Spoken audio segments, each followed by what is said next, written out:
Welcome, friends. In this episode of Insights at the Edge, my guest is one of the world's leading natural history filmmakers, Craig Foster. You may have heard of Craig Foster, the creator of the film My Octopus Teacher, for which he won an Academy Award, the Best Documentary. What you may not know is that he's created more than 100 films and documentaries in addition to his photography. Craig Foster is also the author of a new book. It's called Amphibious Soul, Finding the Wild in a Tame World. Craig lives in South Africa and is one of the founders of the Sea Change Project. Let me tell you a little bit about the Sea Change Project. It's a community of scientists, storytellers, journalists, and filmmakers who are dedicated to the wild and specifically the Great African Seaforest. Their mission: connect people to nature through science-based immersive storytelling. And you can learn more at seachangeproject.com. Craig, welcome. Wonderful to be here. Thanks so much, Tami. You're joining us now from where? I'm right on the most southwesterly tip of Africa, about an hour south of Cape Town. Wonderful. And thank you so much for making the time for this conversation. As I immersed myself in your nature-based storytelling, I want to share my experience just a little bit and have you comment on it and make it real for our listeners, which is immediately what I felt is this sense of melting into all of nature, not as if I'm living in nature, but that all of nature is living in me, if you will. And I want to hear a bit from you about that experience. And I'll just say a little bit more. At one point in My Octopus Teacher, you say you have to start thinking like an octopus. And I thought to myself, what's this like for Craig, that different species, different manifestations in nature start to live in his own interior experience? That's what I really want to hear about. Wonderful question. Thanks, Tami. I think that, for many years, I was very frustrated because I had this feeling of being outside of nature. And then mostly through this underwater tracking that I was inspired to learn through these amazing mentors that I met in the Central Kalahari, SON master trackers. I spent 3 years diving every day, learning this tracking and trying to get inside this world that you spoke about so beautifully. And then I think probably on the fifth or fifth year of doing this every day, I started slowly feeling much closer to the wild. And then as the years went on, I had these moments of grace where I felt that there was no separation, and this extraordinary feeling of being part of the Great Mother. And I talk about the Great Mother, I talk about, it's really all the biodiversity, all the extraordinary animals and plants that have kept us alive since the beginning. But when you get to know these animals very well and you're visiting them every day and you become very sensitized to them, you're very cautious with upsetting them or getting in the way of their lives. You do have these moments where you feel that you are predicting what they're going to do. You feel you're certainly getting to know part of their secret lives. And then there are these moments where you feel part of that great that great African seaforest, that underwater kelp forest. And there's strange moments where you even feel that ecosystem is watching you in a way. And I even called it a name, forest mind. But then there are these moments where you feel completely part of that. And of course, I mean, scientifically, we know that we are totally part of nature. Nature's inside our bodies. If it wasn't, we'd die very, very quickly. So we are nature. Our minds, our bodies, everything is totally integrated. It's just a illusion, a kind of illusion of this um, modern idea that we're separate and nature's over there. Craig, you mentioned this sensitizing process, and I'd love to hear more about that. What inner capacities you developed by going into the sea forest day after day that allowed you to attune in this way? Sure, absolutely. I mean, what happens is when you first go in, and remember, I've still been diving my whole life. So I've been diving since I was 3 years old. So I'm very used to the water. Um, but when you really start to go every day and you start to observe and you start to really feel these creatures, you realize that your whole approach at first is very blunt and very um, quite disturbing actually for the animals. And then you you slowly get to feel that they have these incredibly sensitive um, sensory systems. So they can feel pressure waves in the water, for instance. Their smell is, incredible. So, two of the things you can do there immediately is quieten the whole movements of your bodies. No slapping of the hands, no hard pushing of the fins.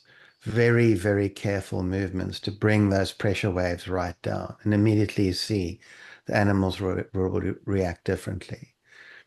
You don't want to be using a strong deodorant or any chemical like that on your body when you're going to go in the water because there will be a very, very strong smell for them. Um, the some of their eyesight is incredible. Um, so you want to be, moving very gently and slowly and smoothly so as not to disturb them. So you just get more and more attuned to what these animals are thinking and feeling, and then you try to move and mimic them in a way when you move through the forest. And that changes the relationship because they can sense that very strongly. The sharks, for instance, can feel all the muscle tension in your body.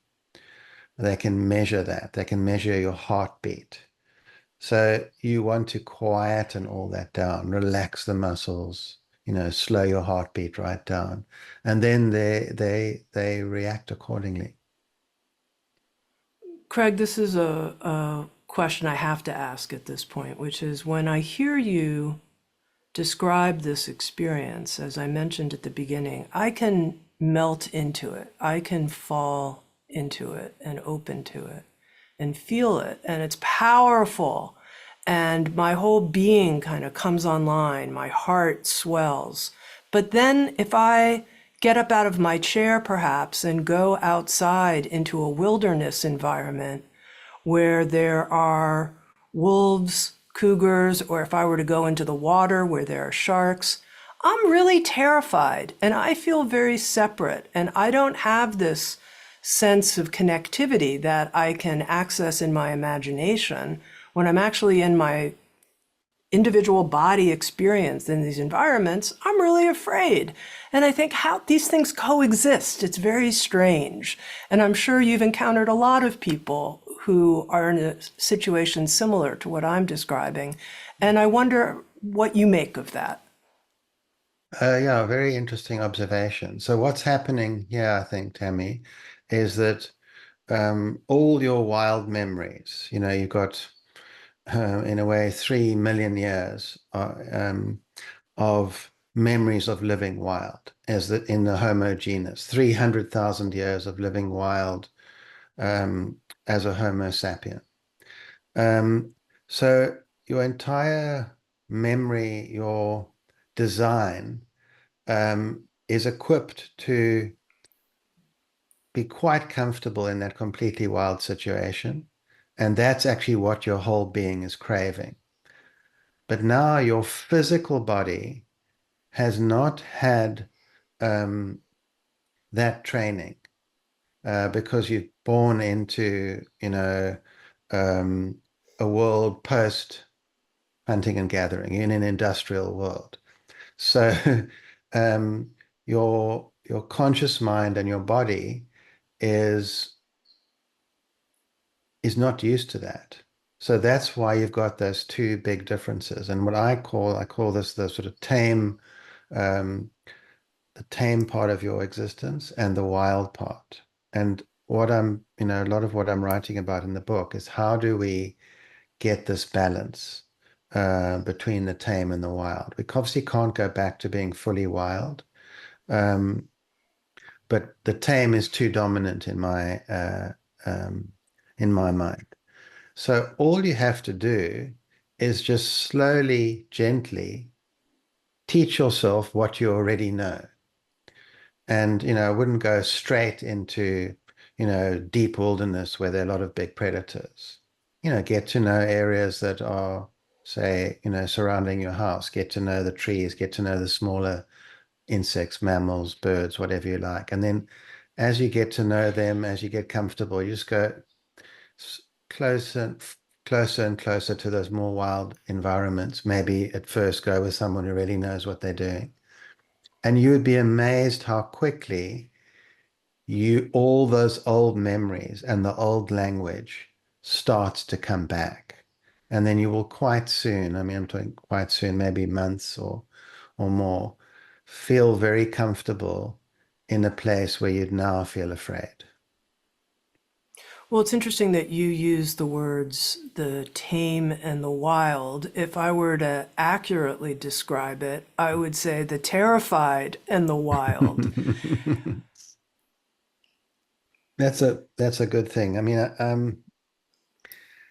I think that you're only just terrified on the surface. So this is this idea I have of this. That's why I've called the book The Amphibious Soul, that we have this incredible design. I mean, we are designed, every single one of us, to live in a wild environment as a nomadic um, Homo sapien hunter-gatherer. That's still our design. We haven't adapted to the strange environment that we now find ourselves in. So that it's a funny thing you say terrified, but the wild being inside you is terrified living in this industrial military complex or ever you want to call it. And the the tame part of your being, which is quite a small part, is terrified of living fully wild. So what I'm saying is if you just start to find that balance, what happens is you feel just much more comfortable because that wild being, which is making up a large part of your psyche, wants to feel like it belongs and wants to feel heard. So I feel it's very powerful for mental health and for well-being is to start reconnecting, even if it's just with one animal in your backyard and really getting to know that animal. That animal will teach you so much about yourself and the world, and you'll just feel far more comfortable. And all that feeling of fear will start dropping away. At that level of our deep psyche that is so connected with all of the species in the world, one of the things I was really moved by was the cave art of half human, half animal, and that imagery. And I wonder if you can share a bit about how that lands in you. And as an amphibious soul, do you experience yourself as part human and part having a fin, or what's your own mythological sense of yourself? It's funny. So, yeah, I've been fascinated by the San, or um, what some people know as Bushman rock art, for many, many years. I was very privileged to spend 7 years with Dr. Jeanette Deacon, who's one of our um, top rock art specialists, and we did a book together on the rock engravings of the Northern Cape of South Africa. So she was my mentor in teaching me about this incredible rock art. It's the greatest rock art gallery in the world, stretching right across Southern Africa. And you get these figures, what you're talking about, called therianthropes, half animal, half human forms, in the rock art, and they're absolutely fascinating. So they might have a human head and an animal body, often an antelope, or maybe a human head and a bird body. And then the really rare ones that I was really fascinated with this book were the half human, half fish creatures. Um, I think they're called ichthyanthropes. I'm not exactly sure. Um, but they fascinated me because have had this 12-year now immersion in the ocean pretty much every day. Um, and what is what we think these therianthropes are, these early people are trying to say with this art, is that they're experiencing during fairly deep um, stages of trance, this merging with an animal. So they will feel their body changing into an animal. And this is a common thing for hunter-gatherers and indigenous people to feel all around the world. You'll see these therianthropes in many, many indigenous cultures. Um, and I think it's it says a lot about our deep understanding, connection, and ancestry related to wild animals. Even people living in a city, if they are go into a trance for in whatever way, they will often feel themselves changing into an animal. And we've got quite a lot of evidence for this. So it's built in again into the primal psyche. Um, for myself, I have, you would think I would have felt the sort of, from being in the water so much, maybe the fish-like feeling, but I have never had that feeling. But I once had a strange experience where I felt and saw part of my body changing into a baboon. And it was a very powerful experience, especially because I knew about this, very, very old tradition of humans experiencing this.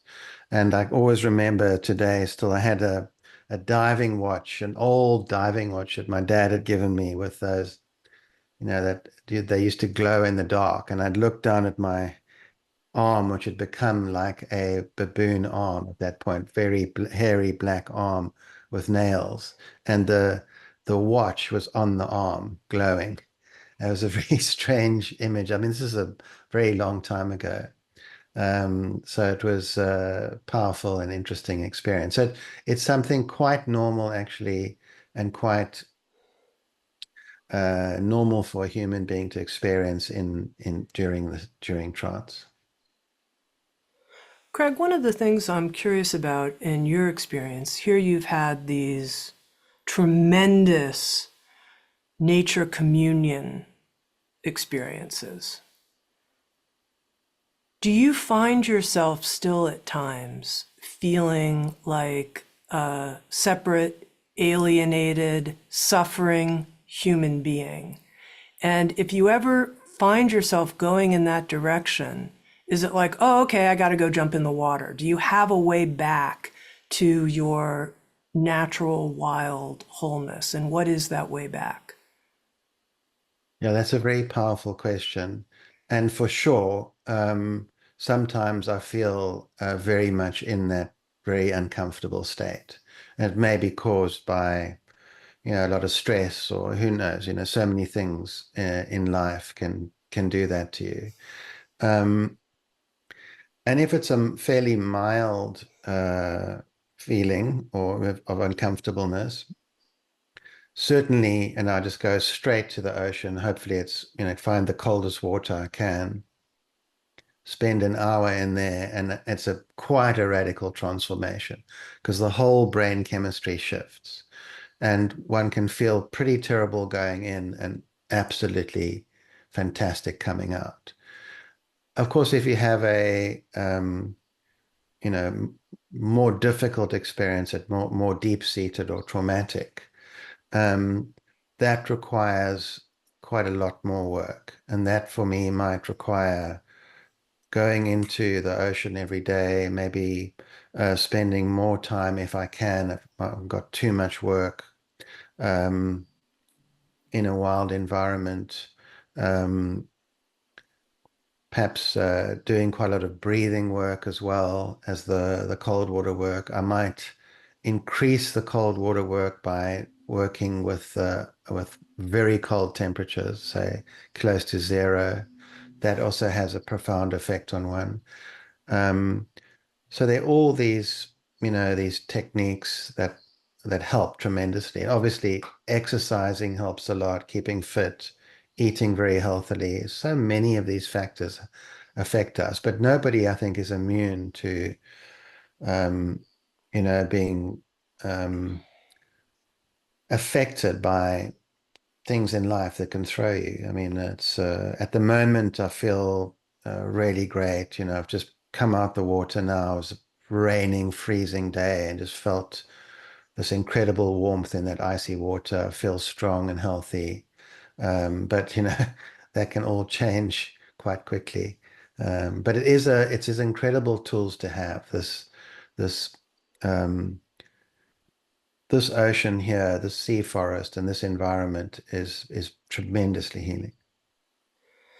Sounds True is the publisher of the Wim Hof method. And, quite honestly, I haven't heard that many people talk about, what Wim describes as the noble force of the cold and its health benefits, quite in the way that you describe it in your book, Amphibious Soul. It seems like this has been a really important part of your own life journey.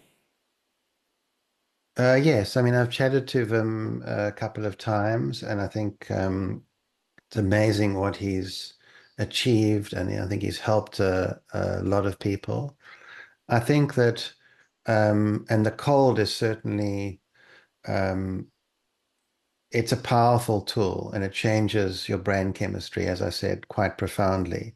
But if you combine for me, if you combine that cold and swimming and diving without a wetsuit with the underwater tracking, with this, what I call the oldest language on earth, which is reading the signs, the very subtle signs of animals, with understanding the animal behavior, with this um, connection to animals and this beautiful environment. When you're diving in a three-dimensional underwater forest with this incredible lighting, combine that with the animals, um, and then a kind of study, a long-term study that you build up. So you build up this kind of library in your head, um, of these animals' lives and their behavior. The combination of that I've found to be very powerful. And the cold is certainly quite an important component of that, as is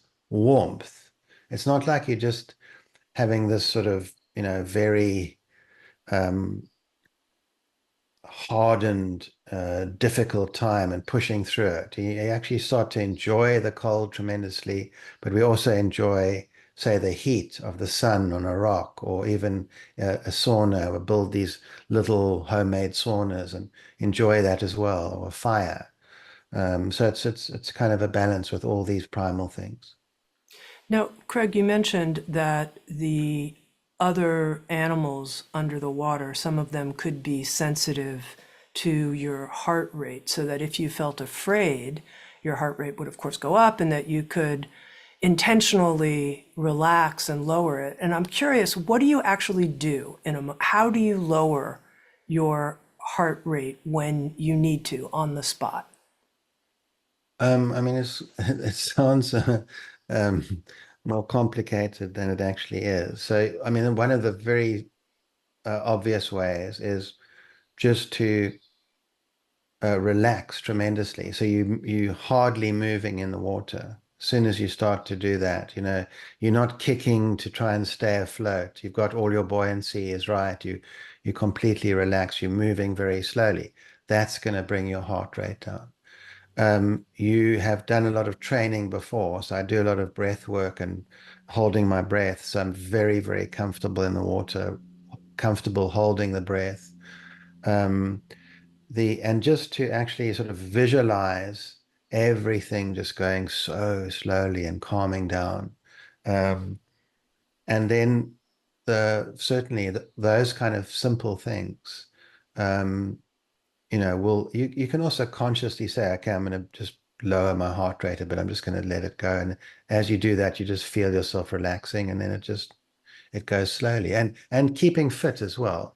Regular exercise helps that keep low and steady and relaxed. In Amphibious Soul, you write about your experience filming with crocodiles and great white sharks. Has there ever been a time where you were so afraid you couldn't lower your heart rate and engage in those actions you just described? Like, not possible. For sure. I mean, I've had some not so. I've never been too afraid with big animals. I mean, it was frightening diving with the crocodiles. There's no question. None of the crocodiles threatened me in any way, but it's terrifying being in that environment. I wouldn't advocate that, or I wouldn't do it again either. It was quite a while ago. And certainly, if a big shark is suddenly, close to you, your heart rate goes up. There's nothing you can do to stop it. But I have had circumstances where I've been um, trapped underwater in caves, and your breath hold. You've got one breath, and you may be down, you know, 5, 10 meters, and you actually got stuck. Got stuck in a cave. It's happened to me a few times. And then it is absolutely critical that you have to be absolutely calm, and you haven't got a choice. If you panic or if you let your heart rate go up, you probably won't make it. So in those circumstances, I've just forced myself to remain calm and relaxed and wait for the swell to pop me back out of being stuck.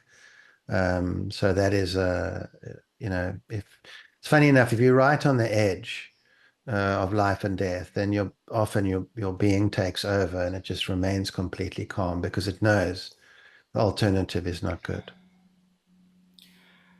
Craig, you talked about this notion that we could, whether it's in a light trance state or in some imaginal space, feel our shared consciousness with another species, with an animal other than human. And I know that part of the work of the Sea Change project is its commitment to the preservation of biodiversity.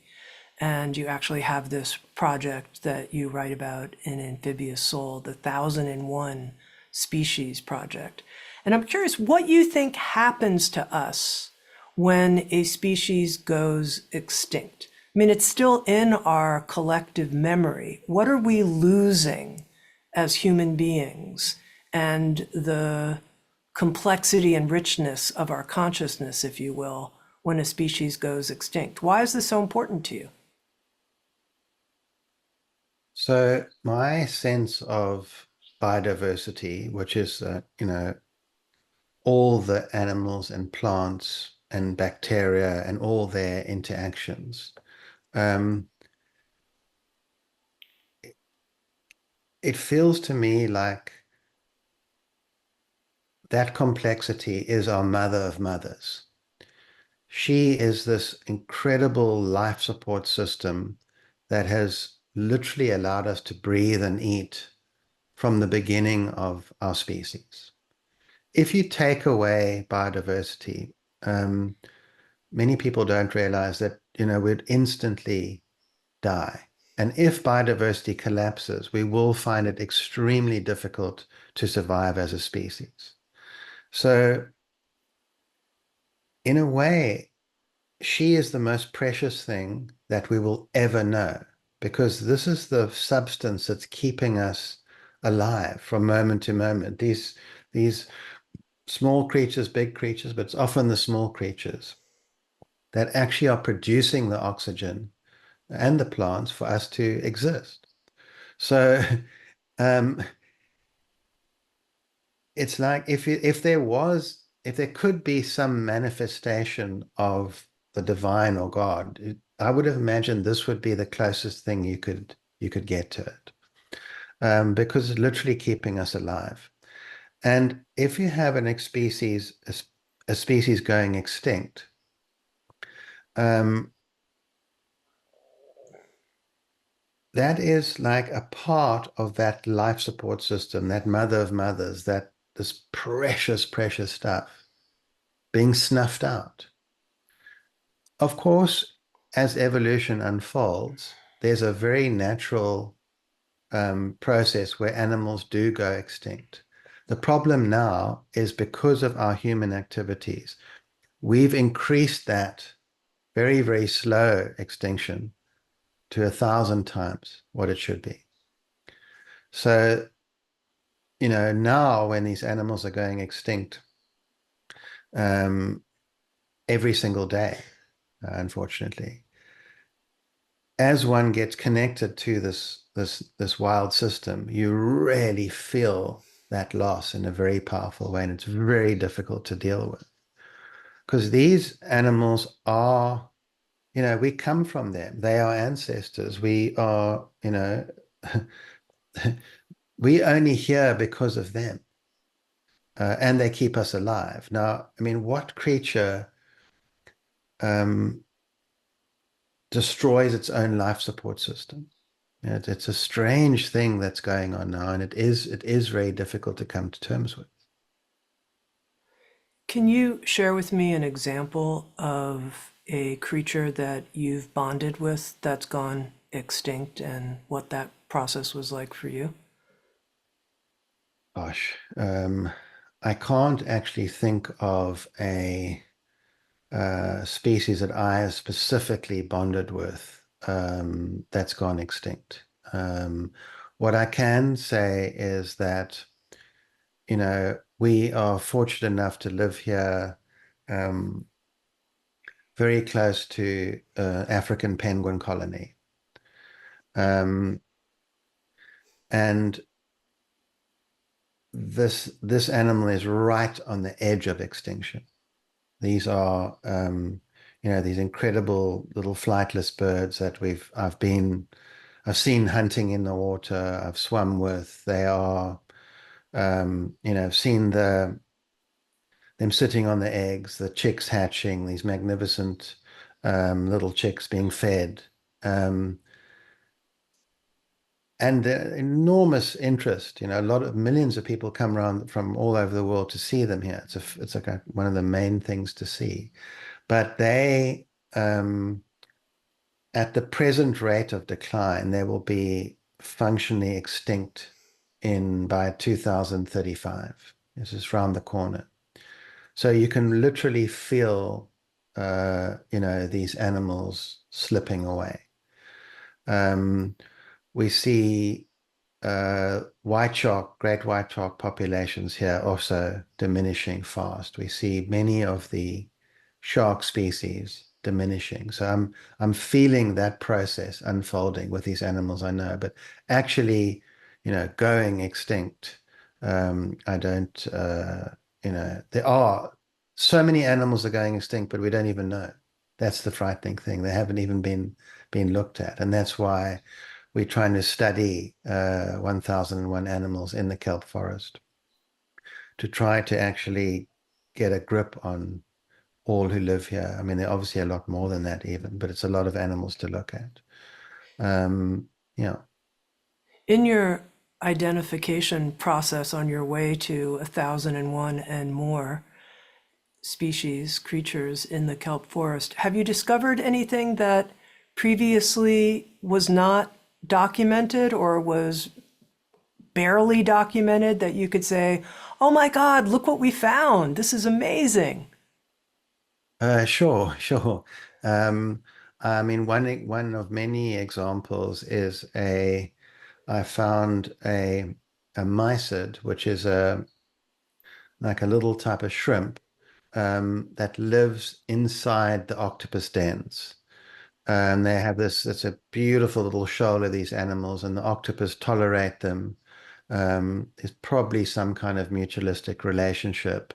But that was a new species to science. I found quite a few other shrimp species that are new to science. Um, and we're continually finding behaviors um, that are previously unknown. So it's amazing how much is not known. I mean, I can go on and on about all these, animals that we found that are new to science. Well, and it does seem that by identifying them and bringing them into our conscious awareness, that changes us, that increases our enrichment, if you will, in some way. I wonder how you experience that. So I think if you can imagine, Tammy, what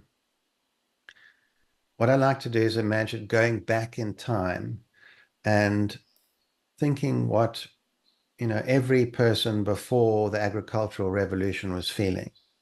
And every person, including children, had relationships with hundreds, if not thousands, of animals and plants and knew them pretty well. As we got into agriculture and especially into the industrial revolution, we had these incredible relationships that were there for thousands and thousands of years severed. So suddenly you've got human beings just with a few relationships with other humans, and nowadays maybe with a computer, cell phone, and some other technology. Now think of that difference. You've got this vast relationship with all these different species, and they affect the way you think about the world. They affect your psyche in a surprisingly deep way, because that's how we're designed to live and survive. So what's very interesting is when you start to reestablish these bonds and these threads with these animals and repair them, you start to feel your own psyche changing, and you start to feel safer, and you start to feel a very an important feeling was you start to feel like you belong in your environment. So the relationships with these wild animals allow you to feel like you belong, and that you are actually another wild creature in this place. You're not like a human being and then the wild animals are over there and separate. You're just another wild creature in that space. And in fact, in this project of ours, 1001, we've made Homo sapiens the 1001st animal, and the octopus is number one. So we've had this feeling of integration and this feeling of belonging, and that's what we want to bring out in the project and in the stories, because we'd like to share these stories with the world, and allow people, if they'd like, to reconnect to that part of themselves. Very beautifully said, Craig. I noticed that as you were just talking about belonging in nature, belonging in the wild as a wild creature, that was the language that I think was inside my breaking heart in immersing myself in your work. That was what was inside. It's like, oh, that, because I was asking myself, what is it that's breaking open? What's the longing? What is that? Uh, fullness that you're seeking. And I think it's what you just named. Now, one thing I really wanted to ask you about, because in My Octopus Teacher, you did such a great job of helping us appreciate the intelligence, the remarkable, extraordinary, intelligent capacities of the octopus. And sometimes people talk about, well, human beings, humans have this special kind of quality. I've even heard spiritual teachers talk about it. We can be aware of awareness in a certain kind of way. And this is something unique to us as human beings, our unique gift. And I often think to myself, God, you're really making this sound like a lot more gloriously better than other animals. And I wonder if it's true. And you write in Amphibious Soul, intelligence is not a hierarchy with humans at the top of the ladder. And yet so often it's described that way. And I wonder what your sense is of all these different intelligences. Yeah, I mean, all you have to do is, understand some of these sensory systems of these animals that we spoke about earlier, and, their ability to smell things or see things or find things makes us look, like bumbling idiots in many ways. Um, they are also a lot of these animals spend a lot of time in the present. So, people who may be very advanced in meditation or this kind of thing would struggle to be in the present the whole time, but these animals are highly present. Um, so it's very difficult to say, well, one thing's more intelligent than others. In many ways, we are this incredibly clever, stupid creature, because none of these other animals will destroy their own life support system. That is one of the most unintelligent things you could possibly do. Of course, our technology is extraordinary, and I think our understanding of the universe and how that formed, this origin story we have through science, is absolutely magnificent and beautiful. Um, but so many of these animals have, and it's hard to describe exactly, but they have um, remarkable intelligence and remarkable ability to survive in places that 99% of us would not be able to survive. And that survival know-how is extreme intelligence. You may not have seen these sort of, survival programs on television where people are trying to survive for 100 days or something, and these small animals are surviving their entire lives. And that's these people are using every bit of intelligence they have to survive, and a small creature can do so quite easily. Um, so and there's different types of intelligence. So the octopus has 2/3 of its intelligence outside of its brain, this external cognition. So the arms actually have enormous intelligence on themselves and can do things, um, without the brain. So it's very, very complex. But it's almost like there's one consciousness that's running through all of us.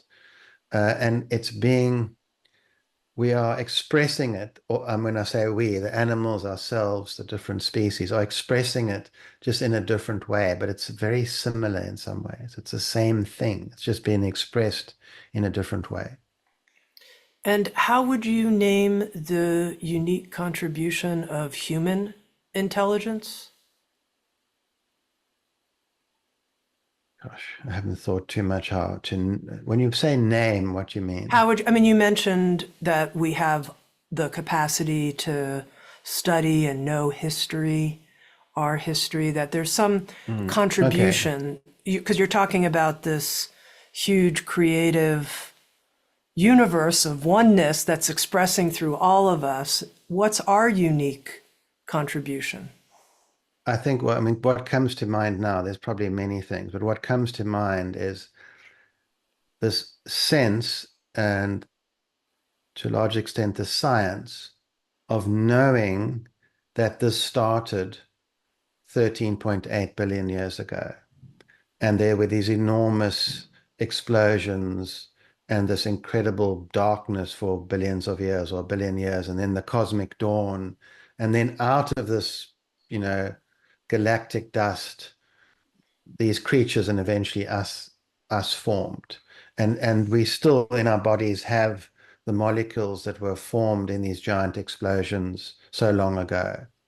I mean, that story is so powerful that we're actually born from the universe, and the Big Bang, and that we are, as we move our hands and our bodies, we are using the energy from that explosion all those billions of years ago. I mean, it's incredible. Just that feeling as we sitting talking to each other, knowing that fills one with awe and wonder and hope. And just sitting in this present moment when you feel that we are all part of that, we're all related, we're all children of this extraordinary universe. I mean, it's very, very powerful contribution, that idea and that origin story.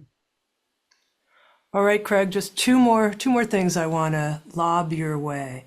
You write, I don't think I've ever gone on a dive without witnessing one animal killing another.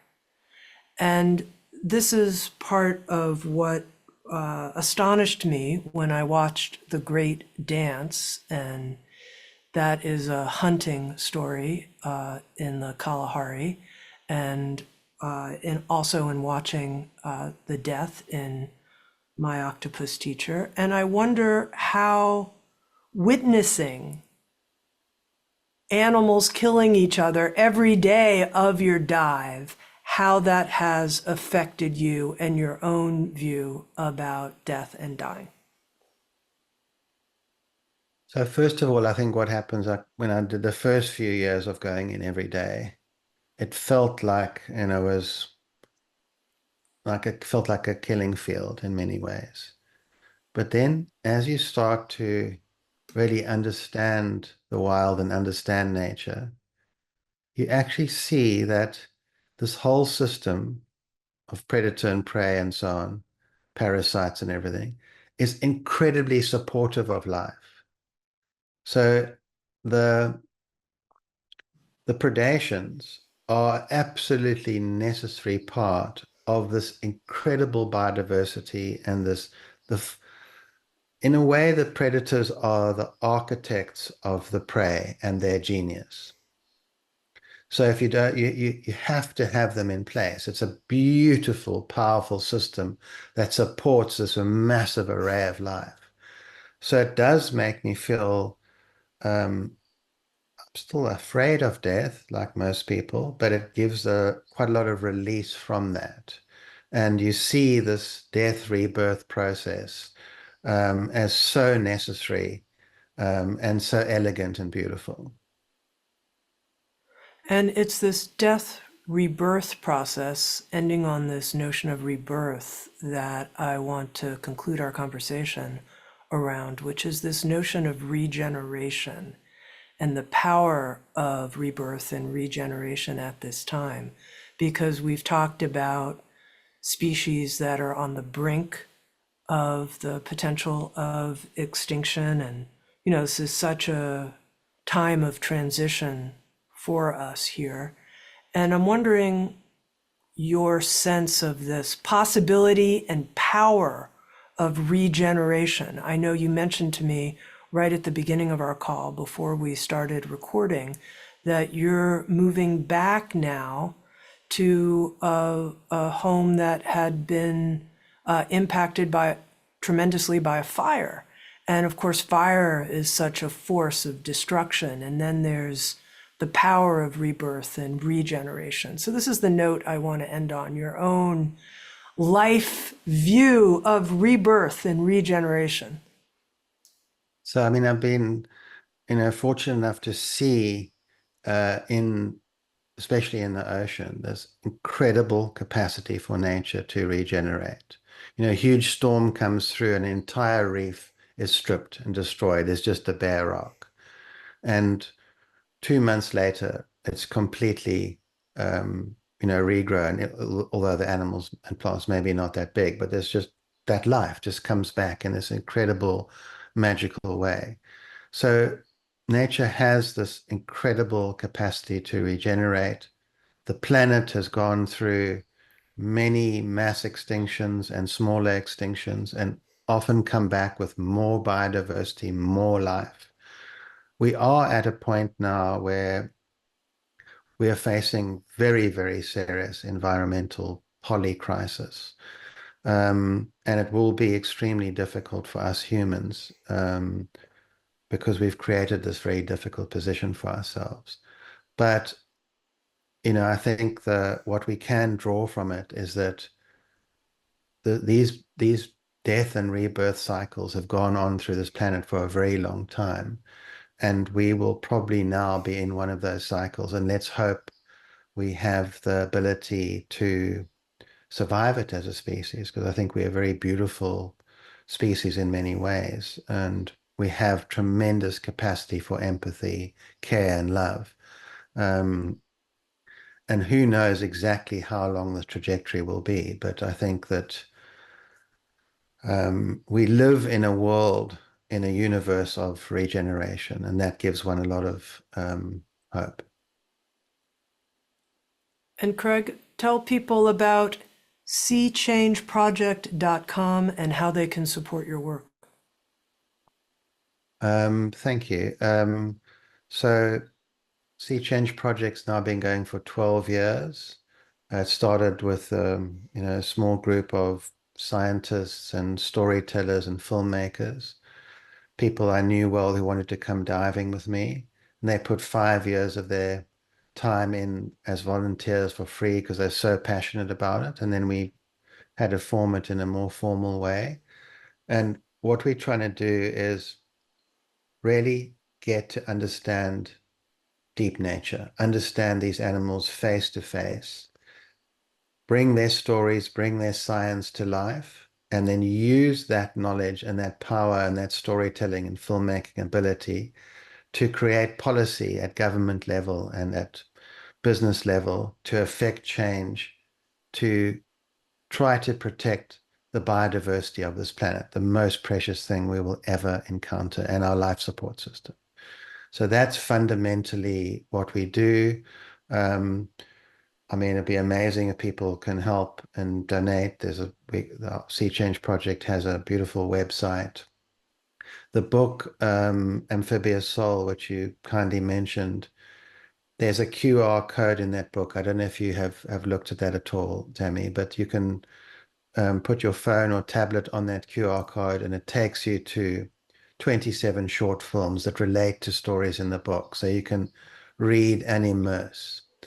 And there are many things on the Sea Change Project's website when one can immerse into these stories and go much further in things that we've talked about. I'm going to have to say goodbye to you now, but as we say goodbye to all of our listeners, you mentioned you can just go outside, make a relationship with one animal, one creature that lives somewhere out your door. And I'm wondering if people want to take this conversation and make it very real in their life right after listening to this. They're going to walk outside. Give us just a few pointers to how we can open all of our senses to our own wildness right outside our door. Great idea, Tami. Thank you. So, go outside and it could be the simplest of creatures. It could be an ant, it could be a caterpillar, it could be a bird. And when I say get to know it, I say really get curious. Start to understand what that animal's doing. Who are its predators? Who are its prey? Who are its allies?